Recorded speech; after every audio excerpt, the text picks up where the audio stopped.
Hey everyone, we got your comments, and our most requested tutorial for posing was how to work with your environment.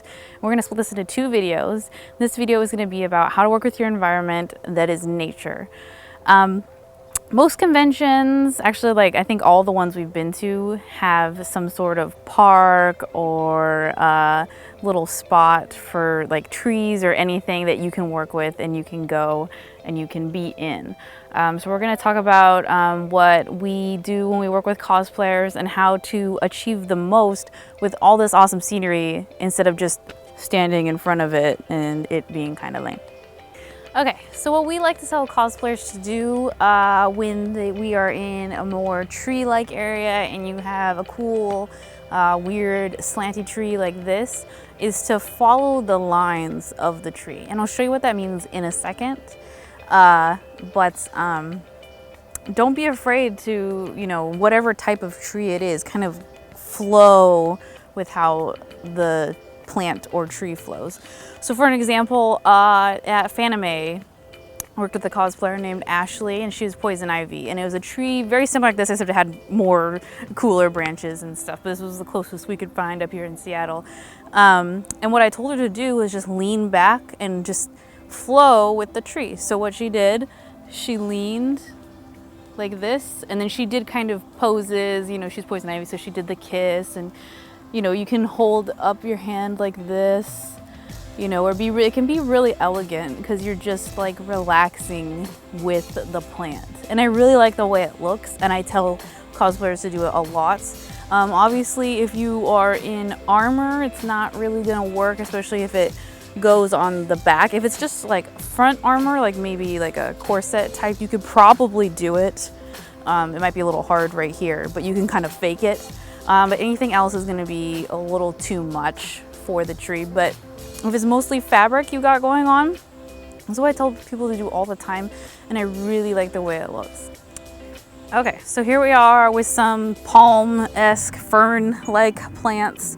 What we like to do with plants like these, especially, we did Katniss at Fanime, and it's very jungle-esque, etc., is really get into the plants. Not like with the tree where you're laying on it, like crawling and like almost like swimming in it in a way.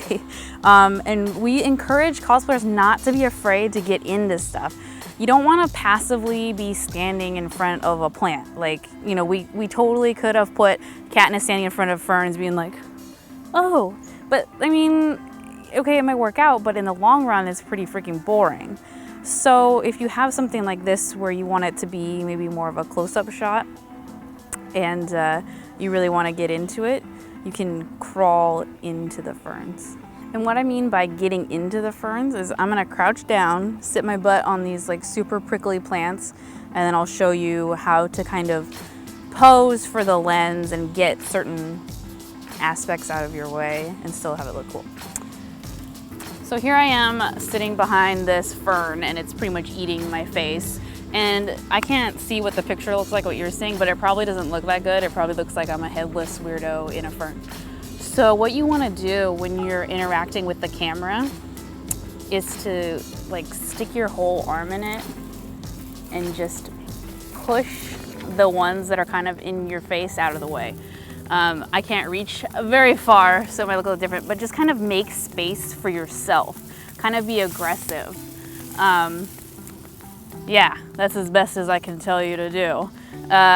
You just kind of want to get a section out of the way to put your face kind of like you're crawling through the foliage in that sense. And it looks really cool, and it looks really intense, and it looks better than this.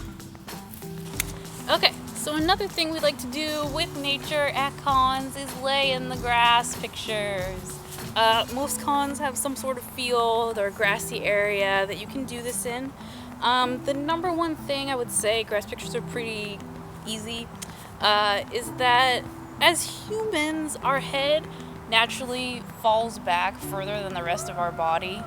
And so as a result, I don't know if you can tell in this image right now, it kind of just ends up making our bodies look funky, and it definitely adds like weight, you know, the gravity's pulling right here, so it's making your chin like kind of combine with your neck, and we don't necessarily want that. So the best thing to do is to get something really small. I'm going to be using a camera lens. I don't really suggest that, but that's all we brought. I forgot to bring my little stuffed animal. But like a small pillow, a small stuffed animal, and just stick it behind your head, and it will just lift your head off the ground, and you won't be able to see it, hopefully. I don't know if you can see it. And it'll just make the image look a lot nicer, and you won't be so like this, you know, if the camera is coming above you. And then you can pose ever so nicely and be comfortable and have the sun blind your eyes like it's doing now. Okay, so about shooting outside, just some extra pointers we have. You definitely want to step away from the con. Go scouting. Day 0 is a perfect day to go scouting because not a lot of people are doing a bunch of things. And we just go in like a 2-block radius or just walk around like when we're trying to look for food or something, just to see what the city has to offer you. We've been able to find some great parks, some water features at like the most random places you wouldn't even think would be there. And it's a great place to just get something that looks different from everybody else. Another thing you want to think about when stepping away from the con, there's a bee attacking me, I'm sorry, is when you're going out to all these different locations, you're going to be probably on someone else's private property, whether it's a hotel, a business, a bank, whatever. So if someone does approach you and say, hey, listen, you can't be shooting here, it's easier to ask for forgiveness than to ask for permission. So just say, oh my gosh, I'm so sorry, we didn't know, blah, blah, blah, and leave. We've never had anyone like yell at us. Some people have been kind of curt about it, and some people have been really, really nice about it, and we're always apologetic, and we move on and go to a different location. But something to keep in mind in the back of your head, that every location you scout might not work because this has the potential to happen. It doesn't happen 100% of the time, but it definitely can.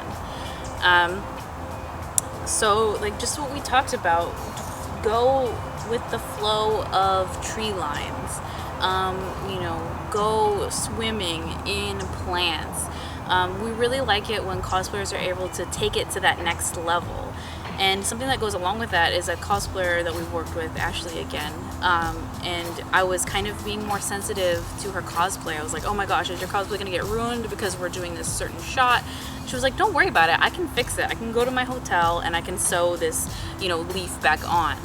And that's something that we really appreciated. You know, we don't ask cosplayers to ruin their cosplays for us. We know, as a cosplayer myself, it takes a lot of time and money, and you know, you don't want to ruin it. But you also want to be able to take it that next step, and to do that, things might get snagged. You know, threads might get snagged. You know, things might get a little wet. But cosplay is dry. You can always fix it with you know, resewing it. E6000 is the god of glue that can fix anything, I swear to God. You know, and you know, we're not asking you to take your $2,000 sword and, you know, thresh it around and break it. But if it is a, you know, a fabric cosplay that can easily be fixed, you know, it's worth it to bring it to that next level, to get a picture maybe you would not have gotten if you didn't go with crawling through the dirt or step into some water or something like that. So it's something to think about when you're on your next shoot in nature. Our next video is going to be part 2 of the environment series. It is going to be with Cityscape. A lot of conventions, including, for example, SakuraCon, Anime Expo, are in the middle of downtown busy cities.